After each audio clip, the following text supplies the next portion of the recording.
नमो सिद्धाणं नमो आयर्ज्ञानं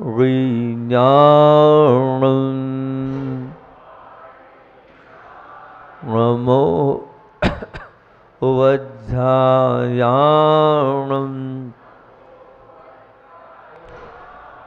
नमो लोये सवसाहुणं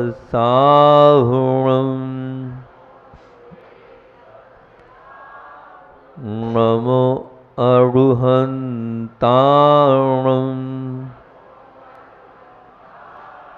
नमो सिद्धाणं नमो आयर्ज्ञानं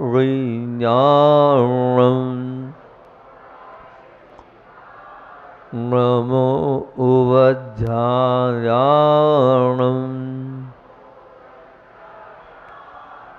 नमो लोये सवसाहुणं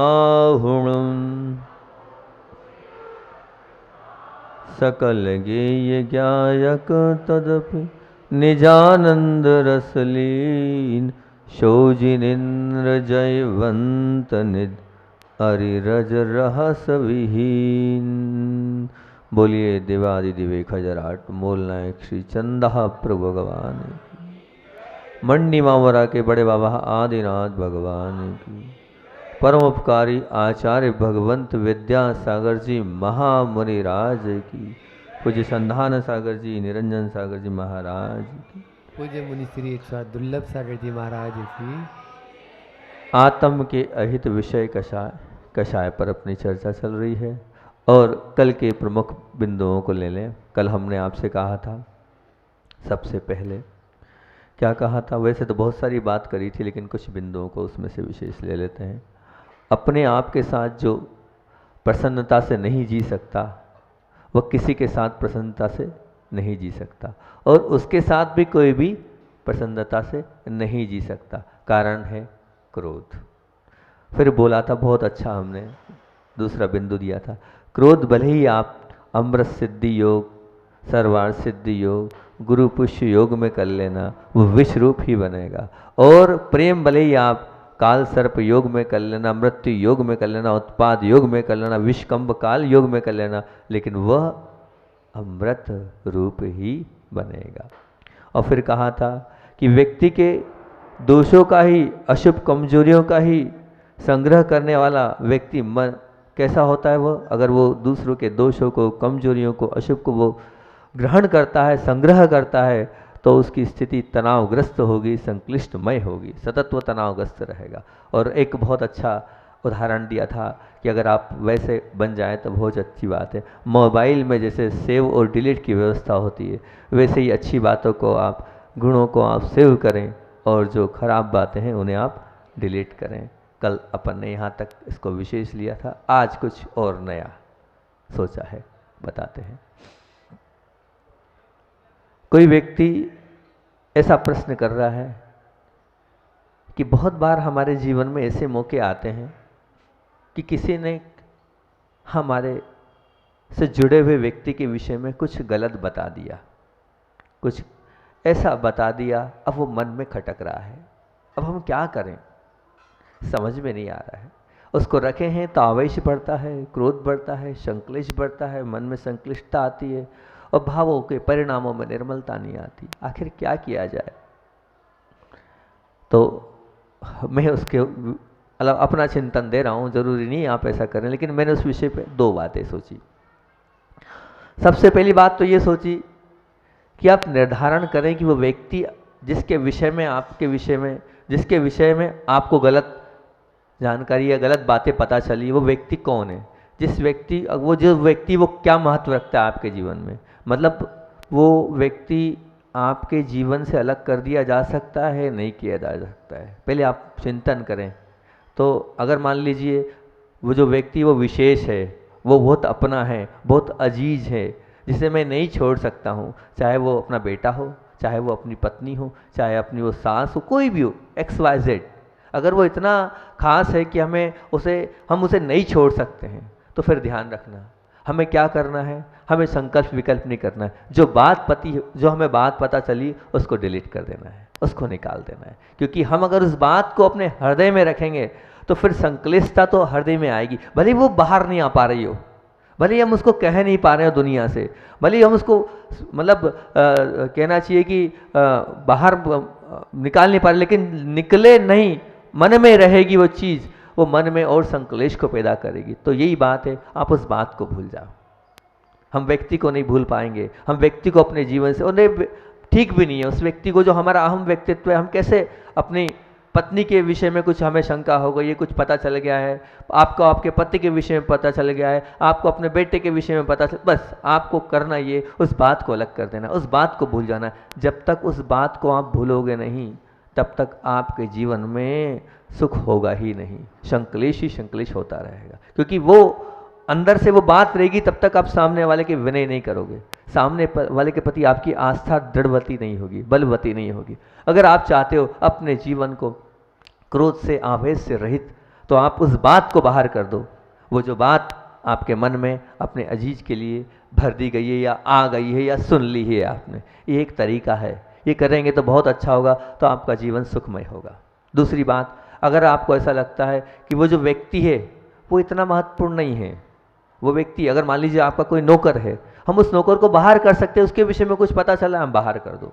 अगर कोई ऐसा और दूसरा मित्र है जिसे हम अपने जीवन से बाहर कर सकते हैं और उसके विषय में हमें कुछ पता चला है, हम बाहर कर सकते हैं, कोई बाधा नहीं। जिस व्यक्ति को हम बाहर कर सकते हैं अपने जीवन से, उसे हम बाहर करें। लेकिन कम से कम बाहर करने के बाद ध्यान रखना, वो जो बात हमें पता चली है उसके साथ साथ वो बात भी बाहर हो जानी चाहिए। वो जो चीज़ आपके अंदर घुसी है उसको ही बाहर कर देना। आपको लगता है कि हाँ, मुझे इस व्यक्ति से मुझे ऐसा ऐसा पता चला है और ठीक नहीं, XYZ, आप समझ रहे हैं मेरी बात को मैं क्या कहना चाह रहा हूँ। सबके जीवन में घटनाएं घटती और ये मुकाम आते हैं। तो वो जो बात है, वो व्यक्ति को आप बाहर सकते हो, कर दो बाहर, और उस साथ में उस बात को भी बाहर कर दो, भूल जाओ, किसी से कहो मत, किसी से कहो मत। क्योंकि जितना आप रिवाइज करोगे, जितना आप बार बार बोलोगे, उतने आपके कर्मों का बंध होगा। जितना आप चिंतन करोगे उतना कर्मों का बंध होगा। भूलने में ही सार है, याद रखने में सार नहीं है। जितना आप इन सब गंदी बातों को भूलोगे, खराब बातों को भूलोगे, उसमें आपका जीवन ऊपर उठता चला जाएगा, महान बनते चले जाएंगे। कब? जब आप उन बातों को भूलोगे। इस चीज़ को आप ध्यान रखना। नहीं तो मन क्रोध और बेर के बीजारोपण से होगा ही होगा, आपके मन में क्रोध और बेर का बीजारोपण, ये ध्यान रखना, उससे रहित आप हो ही नहीं सकते हो। दूसरा, एक और, प्रत्येक को खुश रखना हमारी जिम्मेदारी भी नहीं है और हमारे लिए संभव भी नहीं है। हम लाख प्रयास कर लें, मैं चाहूँ इतने सारे लोग बैठे हैं, जरूरी नहीं है कि मेरे प्रवचन सबको अच्छे लग रहे हों, कोई को नहीं भी अच्छे लगते होंगे, है ना। इतनी बड़ी बड़ी बामोरा समाज है, कितने लोग आ रहे हैं, आ रहे क्या? तो आवश्यक नहीं है कि मेरी बात से सब प्रसन्न हो, और मैं सबको प्रसन्न रख भी नहीं सकता हूँ। मतलब प्रत्येक को खुश रखना हमारी जिम्मेदारी भी नहीं है और हमारे लिए संभव भी नहीं है। दोनों बात है, संभव भी नहीं है और जिम्मेदारी भी नहीं। लेकिन आपकी क्या जिम्मेदारी है, आप क्या कर सकते हैं? ये नहीं कर सकते, कोई बात नहीं, लेकिन क्या कर सकते हैं वो मैं आपके सामने रख रहा हूँ, ताकि क्रोध और आवेश से हम बच सकें। क्या कर सकते हैं? किसी के भी कैसे भी व्यवहार को हमें क्या करना है, उसको एक्सेप्ट करना है, तभी हम स्वस्थ रह सकते। कैसा भी व्यवहार हमारे साथ करें, कितना भी प्रतिकूल व्यवहार करें, किसी भी तरह से हमें वो कष्ट पहुंचाए, वो तो हम कर सकते हैं, वो हमारे हाथ में है, वो दूसरे के हाथ में नहीं है, वो हमारे हाथ में। उस सामने वाले के प्रतिकूल व्यवहार को, कष्टमयी व्यवहार को, क्लेश वाले व्यवहार को भी हमें स्वीकार करना है और प्रसन्नता के साथ रहना है, तब हम स्वस्थ रह सकते हैं। ये गुरु की आज्ञा है, ये देवशास्त्र गुरु की आज्ञा है, सबकी आज्ञा है। वो आप कर सकते, वो आपके हाथ में, वो आपने कर लिया तो आप क्लेश, संक्लेश और क्रोध से बच सकते हैं, आवेश से बच सकते हैं। बहुत अच्छी कहानी कल सुनाई थी मैंने जुलाहा की, वो जो कपड़े वाले बुनने वाले की, मुझे वो बहुत अच्छी लगी थी कहानी, तो मैंने वो आपके सामने रख दी थी। ऐसे ही एक और इसी बात को लेके रखता हूँ, क्योंकि हम किसी की बात को किसी के द्वारा दी गई बात को हम अपने मन पे नहीं लेते, तो कैसा एक और उदाहरण आपके सामने रखता हूँ, बहुत अच्छा लगा, वो भी बताता हूँ आपको। एक व्यक्ति, क्या मेहमान आया, और मेहमान आने के बाद दरवाजे पे जैसी खटखट हुई, वो पहुंचा, दरवाज़ा खोला, दरवाज़ा खोलते ही उस व्यक्ति ने प्रारंभ कर दिया। हालांकि अंदर 2-3 सदस्य और भी बैठे थे और उन्होंने कहा आइए आइए आइए, अब कोई भी आपके घर आएगा तो आप तो बोलोगे ना, बिठाओगे ना, अभिवादन तो करोगे। उन्होंने आने आने की, नहीं बैठना मेरे को। और फिर उन्होंने अपनी अब शब्दों की भाषा चालू करी, अरे बैठो तो, आप जल लो, जल पिलाया, आप ये ठंडा लो। वो अपने अपशब्द बंद नहीं कर रहा है और ये अपना अभिवादन बंद नहीं कर रहा है। वो अपशब्द चालू है, इधर ये शरबत दे रहा है, ठंडाई दे रहा है, जो भी देना है, मेहमान की खातिरदारी जैसे की जाती है वो सब दे रहा है। और हाथ जोड़े खड़ा, जी जी जी, मुस्कुराया जा रहा है, मुस्कुराया जा रहा है, और वो बंद नहीं हो रहा है। आखिर थक गया वो, और थोड़ी देर बाद कहते कहते वो चला गया। साथ में बैठे जो लोग थे उन्होंने यही पूछा, भैया एक बात समझ में नहीं आ रही, एक बार हो, 2 बार हो, 15 मिनट तक उन्होंने आपके साथ इतना गलत व्यवहार किया और आप मुस्कुराते रहे, आपने उसका कोई भी प्रतिक्रिया व्यक्त नहीं करी, आखिर ऐसा क्यों है? तो बोले भैया उनके पास जो था उनने वो मुझे दिया, मेरे पास जो था मैंने वो उनको दिया, मेरे पास मुस्कुराहट थी मैंने उसे मुस्कुराहट दी, उसमें क्या बात है? बोले एक बात ध्यान रखना, वो उनका स्वभाव नहीं छोड़ रहे तो मुझे मेरा स्वभाव नहीं छोड़ रहा। जैसे बिच्छू जो है वो अपना काटने का स्वभाव नहीं छोड़ता है, जब वो अपना स्वभाव नहीं छोड़ सकता तो मैं अपना स्वभाव क्यों छोड़ूं? मेरे अंदर तो प्रसन्नता है, मैं उसको एक्सेप्ट करने का तैयार हूँ। अभी गुस्से में थे, कह गए, लेकिन उनको बाद में फीलिंग होगा। अभी मैं भी उनका जवाब देता तो बात बिगड़ जाती। मुझे बात बिगाड़ना नहीं, मुझे तो बात संभालना है। मैं बिगाड़ूंगा तो संबंधों में वो तो दरार आएगी ही आएगी, मुझे दरार नहीं डालना है, मुझे तो उन संबंध को जोड़ना है। ये इस प्रकार से आपको ऐसी परिस्थितियों में आगे बढ़ते जाना है। दूसरी बात और एक थोड़ा सा बताता हूँ, क्योंकि आवेश, क्रोध पर तो बहुत चर्चा करी। आवेश, आवेश समझ रहे हो ना आप? क्रोध का छोटा रूप आवेश होता है। आवेश जो होता है ना, वो आवेश अंदर रहता है, क्रोध जो होता है वो बाहर प्रकट होता है। तो ये आवेश के विषय में थोड़ी सी चर्चा कर रहा हूँ। आपने देखा होगा बाढ़, मतलब इन्हें बाढ़ से मतलब जो खेत होते हैं या बगीचा होता है उसके चारों तरफ बाढ़ लगती है। क्यों लगाई जाती है?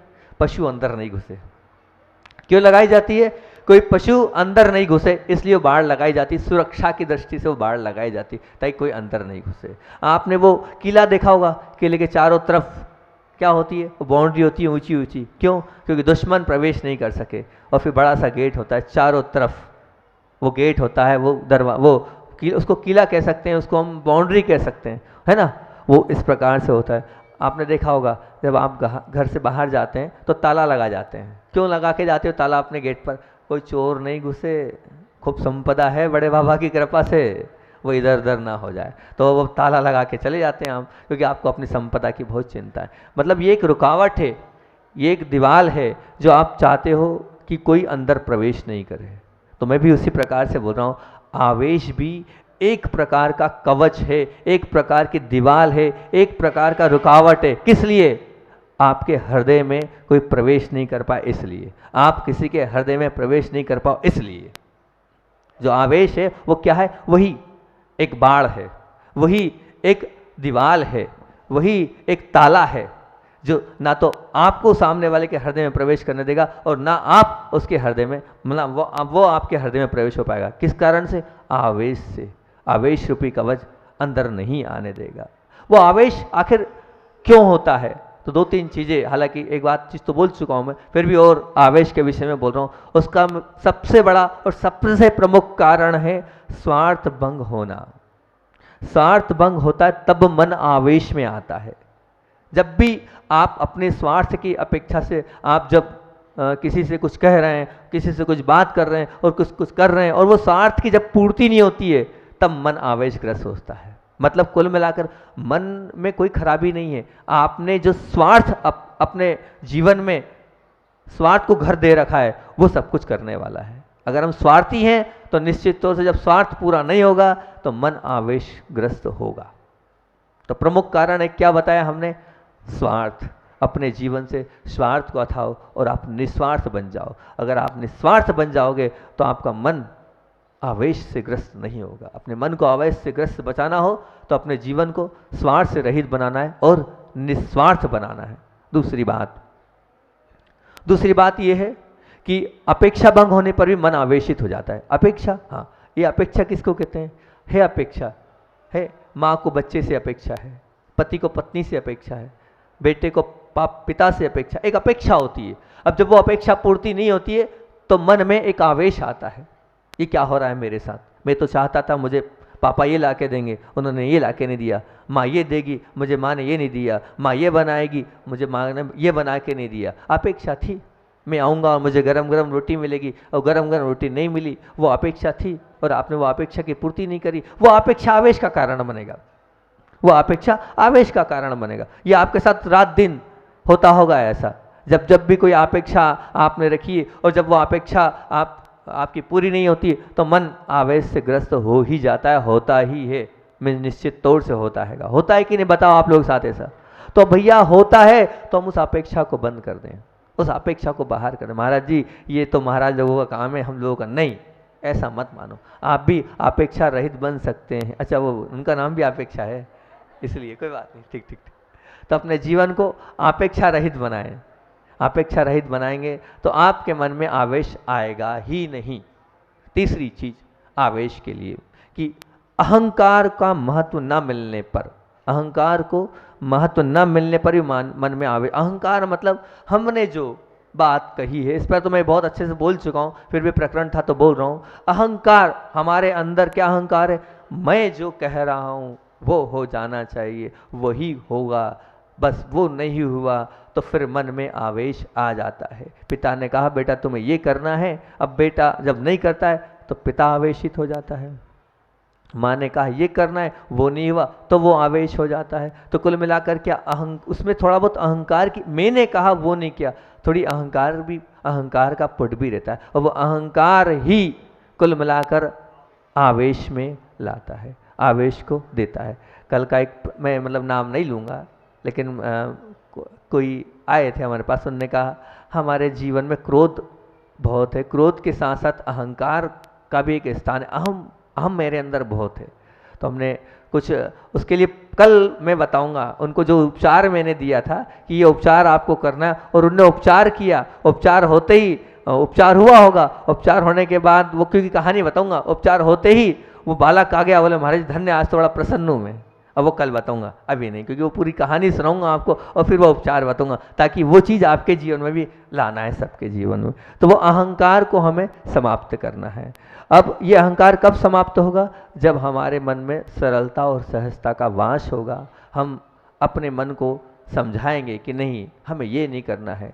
जो सामने वाला, सबका अपना अपना जीवन है, एक बार हमने बोल दिया, अब सामने वाला माने या ना माने ये उसके ऊपर रहेगा, पर अब वो नहीं मान रहा है और हम उस पर अहंकार करें, ये तो हमारी गलती है। और नीति भी कहती है, क्या कहती है? एक बार समझाओ, बार बार नहीं समझाओ। एक और नीति की बात अच्छी है, वो मैं आपके सामने रख रहा हूँ, पर ये बात हमेशा ध्यान रखना, ये जो आवेश है, इस आवेश रूपी कवच अगर आपने पहन लिया है तो फिर ये मान के चलना आपकी दुर्गति और आपका नीचे जाना निश्चित है।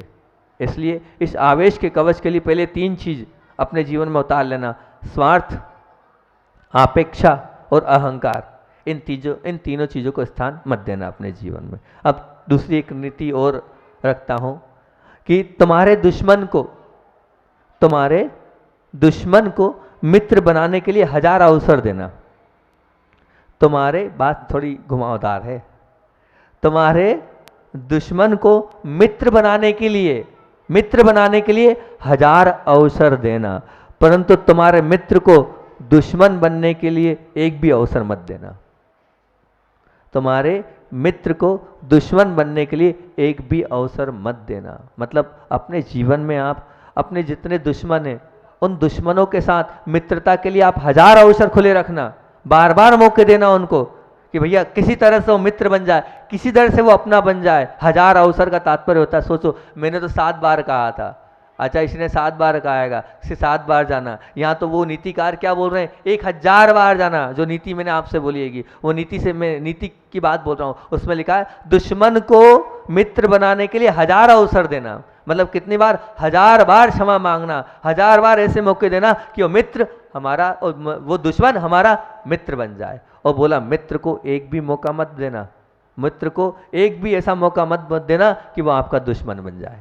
दोनों को ध्यान रखना है, मित्र को तोड़ना नहीं है और दुश्मन को मित्र बनाना, ये नीति कहती है। आप अगर ऐसे बनेंगे तो निश्चित तौर से आपका कोई भी दुश्मन नहीं बनेगा, सब आपके मित्र रहेंगे। और कल मैंने कहा ही था, जब सब मित्र हैं तो क्रोध की कोई बात ही नहीं है। क्रोध पर उस पे होता है जब हम किसी को अपना दुश्मन मानते हैं, और जब दुश्मन मानते हैं तो फिर अपने आप, क्योंकि वो दुश्मनी कैसी होगी, जहाँ आवेश होता है वहाँ मन दुश्मनी के लिए उत्साहित होता ही होता है, तो वो आवेश भी खत्म हो जाएगा। एक और चीज इस आवेश को लेकर, आवेश एक नकारात्मक विचारधारा है। आवेश एक नकारात्मक विचारधारा। नकारात्मकता से आप समझते हैं, क्या समझते हैं? जिसमें कुछ अच्छा नहीं वो नकारात्मकता, जिसमें कभी भला नहीं होता वो नकारात्मक। मान लीजिए अब नकारात्मक विचारधारा आवेश है, तो अब अगर जैसे मान लो आप बबूल के बीज बोओगे तो निकलेंगे क्या? वही कांटे ही निकलेंगे ना, कांटे वाले वृक्ष निकलेंगे ना। तो अब नकारात्मकता क्या है? वही तो बबूल का बीज है। अब वो अगर आप बोलोगे और फिर चाहोगे कि हमें सकारात्मकता अपने जीवन में लाना है, तो कैसे आएगी? और सकारात्मकता के बिना आपका जीवन अच्छा बनने ही नहीं वाला। मान लीजिए शांति आपके जीवन में चाहिए, शांति एक सकारात्मक परिणाम है, पर जहां आवेश होगा वहां शांति होगी क्या? बिल्कुल नहीं। शांति एक सकारात्मक परिणाम है, लेकिन जहां पर आवेश होगा वहां शांति होगी? बिल्कुल नहीं होगी। प्रसन्नता एक सकारात्मक परिणाम है, पर जहां आवेश होगा वहां प्रसन्नता होगी क्या? मन में है आवेश, मतलब क्रोध नहीं है ये, मन के अंदर है वो आवेश, भरा पड़ा है वो आवेश। वो अब जहां पर वो आवेश भरा पड़ा है, प्रसन्नता सकारात्मक परिणाम जरूर है, पर जहां आवेश है वहां प्रसन्नता नहीं होगी। प्रेम एक सकारात्मक परिणाम है वो, पर जहां आवेश है वहां क्या प्रेम हो सकता है? प्रेम कैसे होगा? होगा ही नहीं, रहने भी नहीं वाला। तंदुरुस्ती एक क्या है? सकारात्मक परिणाम है, लेकिन जहां पर आवेश है, मन के अंदर किसी के प्रति खेद खिन्नता है, वहां तंदुरुस्ती कैसे? वहां श्वास लाभ कैसे? बिल्कुल नहीं, हो ही नहीं सकता। निष्फलता मिलने के बावजूद भी जीवन को टिकाए रखने के लिए, जीवन को टिकाए रखने का उत्साह हो सकता है। हमें निष्फलता मिली किसी काम को करने में, हम आगे बढ़ रहे थे, लेकिन आगे बढ़ते बढ़ते निष्फलता हाथ आई, फिर भी हम उत्साह के साथ जीवन जी सकते हैं। आज नहीं कल वो परिणाम मिलेगा। हम दरिद्र अवस्था में भी जीवन को टिकाए रखने का उत्साह जीवित रख सकते हैं। देख लो आप, वो दरिद्र अवस्था में वहाँ पर झोपड़पट्टी में रहते हैं, झोपड़पट्टी तो छोड़ो, बेचारे वो फुटपाथ पे सोते हैं। बम्बई में तो ऐसा सुना है, हजारों लोग, फिर भी उस दरिद्र अवस्था में भी जीवन को टिकाने के उत्साह से जीवित रहते हैं। परंतु ध्यान रखना, शांति, प्रसन्नता, प्रेम और तंदुरुस्ती में कटौती अगर आपके जीवन में आ गई तो आपका जीवन में जीवन जीने के उत्साह में निश्चित तौर से कमी होगी और आपका दम निकल जाएगा उस जीवन को जीने में। जहाँ शांति नहीं, जहाँ प्रसन्नता नहीं, जहाँ प्रेम नहीं, जहाँ तंदुरुस्ती नहीं, फिर क्या आप अपने जीवन को जियोगे? बहुत दम लगाओगे तो भी आप अपने जीवन को नहीं जी पाओगे। दम निकल जाएगा उस जीवन को जीने में जहाँ ये चारों चीज नहीं, शांति, प्रसन्नता, प्रेम और तंदुरुस्ती। ये इसको कटौती दिलाने वाला कौन है? आवेश। वो आवेश आपकी शांति को, आपकी प्रसन्नता को, आपके प्रेम को और आपकी तंदुरुस्ती को समाप्त करते जा रहा है, कम करते जा रहा है, समाप्ति की ओर ले जा रहा है। कौन ले जा रहा है? तो वो है आवेश। इस आवेश को आपको समाप्त करना है, इस आवेश को अपनी जिंदगी से बाहर करना है। अगर बाहर कर दिया आपने तो इन चारों गुण आपके अंदर आ जाएंगे। एक और क्रोध के ऊपर अच्छी बात मिली थी, वो बताता हूँ। सांड देखा, वो जो बैल होता हैगा, सांड को कोई भी आगे से और गधे को कोई पीछे से और शेर को कोई नज़दीक से नहीं छेड़ना चाहता। वो नहीं छेड़ेगा कभी सांड को सामने से, गधे को पीछे से और शेर को नज़दीक से। परंतु क्रोधी को तो कहीं से भी कोई छेड़ना नहीं चाहता। मतलब क्या बोला? ये भी नीति थी जो मैंने बोली आपके सामने, कहीं लिखी थी, वो मतलब कहीं से उठाई हमने, हमारी नहीं है ये, हमारा नहीं है, खुद का चिंतन नहीं है ये। तो सांड को आगे से, गधे को पीछे से और शेर को सामने से कोई छेड़ना नहीं चाहता, लेकिन क्रोधी को तो चारों ओर से कोई छेड़ना नहीं चाहता, आगे से, पीछे से, आजू से, बाजू से। क्रोधी के चारों ओर कोई फटकना नहीं चाहता। कोई भी नहीं चाहता कि क्रोधी के पास हम पहुंचे और क्रोधी के पास हम जाएं। अपना समय हुआ कि क्या है, कितनी देर हुई भी हमें, एक तो बहुत गलत आदत है हमारी, भूल जाते हैं। अलार्म नहीं, भूल गए हम कितनी बजे स्टार्ट हुआ था। तो हम आगे का विषय दें, बहुत अच्छा एक विषय सोचा है हमने। हाँ क्या, बस 30 में तो फिर छोड़ते हैं अपन। कल का विषय आज मैं बता देता हूं। कुछ एक रिसर्च वर्क आया था हमारे पास कि क्रोध करने से शरीर पर क्या प्रभाव पड़ता है। क्रोध करने से शरीर पर क्या प्रभाव पड़ता है, वैसे तो सामान्य से सुने थे, लेकिन कुछ नए उसमें मिले, वो कल मैं आपको बता दूंगा। महाराज जी को मालूम है 3 मिनट बचे, तो अपन बात को यहीं विराम दे। हाँ, अच्छा इसी का तो सुनना है ना, 3 मिनट में अपन अच्छा श्री की बात को रखते हैं। कुछ विशेष जीव ऐसे पुण्यशाली होते हैं जिनके जीवन में असाधारण घटनाएं घटती है, और वो जो असाधारण घटनाएं घटती है ना, वो विशेष पुण्यशाली जीवों के साथ ही घटती है, क्योंकि वो अच्छे काम, वो अच्छी चीज़ें हर किसी के जीवन में नहीं होती है, उन्हीं के जीवन में घटती है। मैं लेके चल रहा हूँ आपको बहुत पुरानी घटना पर, क्योंकि वहाँ तो ना मैं और ना मैंने वो पढ़ा है, वो आपके सामने रखता हूँ। आचार्य भगवान जब विद्याधर ब्रह्मचारी थे, तो विद्याधर ब्रह्मचारी अवस्था में आचार्य भगवान की दीक्षा आपको मालूम है कहाँ हुई थी? आचार्य ज्ञान सागर जी के पास। और राजस्थान की वो चर्चा थी, और दीक्षा का तो आपको मालूम है कि कैसे माहौल में दीक्षा हुई। जब वो दीक्षा हो रही थी तो सीधे मुनि दीक्षा गुरु जी की हुई, सीधे डायरेक्ट। जब मुनि दीक्षा हुई तो मुनि दीक्षा का खूब विरोध हुआ। तब आचार्य ज्ञान सागर जी ने कहा था, मैंने उसको सब देख लिया, सब परख लिया है, वो पुण्यशाली जीव है। वो क्या है? पुण्यशाली। सर सेठ सोनी जी, नाम भूल रहा हूँ मैं, सोनी जी का नाम क्या है? सोनी जी का वो भागचंद जी सोनी, भागचंद जी सोनी। वो खुद गए थे आचार्य श्री के पास, ज्ञान सागर जी के पास। हम आपसे निवेदन करना चाहते हैं, बहुत कम उम्र है उनकी, इतनी कम उम्र में दीक्षा देना योग्य नहीं है। तो उस वक्त आचार्य श्री ने कहा था, वो व्यक्तित्व अलग है, उसकी होड़ सभी संसारी प्राणियों से मत करो। ज्ञान सागर जी ने कहा था, मैंने देख लिया है, वो व्यक्तित्व अलग है, उसकी होड़ सब संसारी प्राणियों से नहीं करो, वो अलग उसकी छवि होगी। और देखना आने वाले समय में इस पूरी जैन समाज को, जैन समाज की ध्वजा को फहराने वाले वही आचार्य भगवान, मतलब मुनिराज, उन्हें आचार्य तो नहीं कहा था उस वक्त, वही मुनि पूरी जैन समाज की ध्वजा को फहराएगा। और उसका साक्षात उदाहरण दीक्षा के समय ही हो गया। दीक्षा के समय 2 घटनाएं घटी, वो 2 घटनाएं रखता हूँ, जिससे लगता है कि वो विशेष पुण्यशाली जीव थे। वैसे सामान्य से हाथी मिलते नहीं हैं, हाथी मिलते नहीं हैं, पर आचार्य श्री की जब दीक्षा हो रही थी, वो पुण्य योग से वहाँ पर 1 नहीं 2 नहीं 9 हाथी आए थे। और एक जगह तो हमने 25 भी पढ़ा है कि 25 हाथी आए थे। सोचो आप, तो क्या है ये? विशेष पुण्यशाली जीवों के लिए विशेष आता है पुण्य। और आया और हुआ, उनकी पूरी पीछे पूरे हाथ, आगे हाथी खाली, पीछे हाथी खाली, और वो बीच में बैठते थे, और हाथी पे सी बिनौली निकली थी उनकी बहुत दिनों तक। और यहाँ तक कि दीक्षा के समय भी एक चमत्कार घटित हुआ था।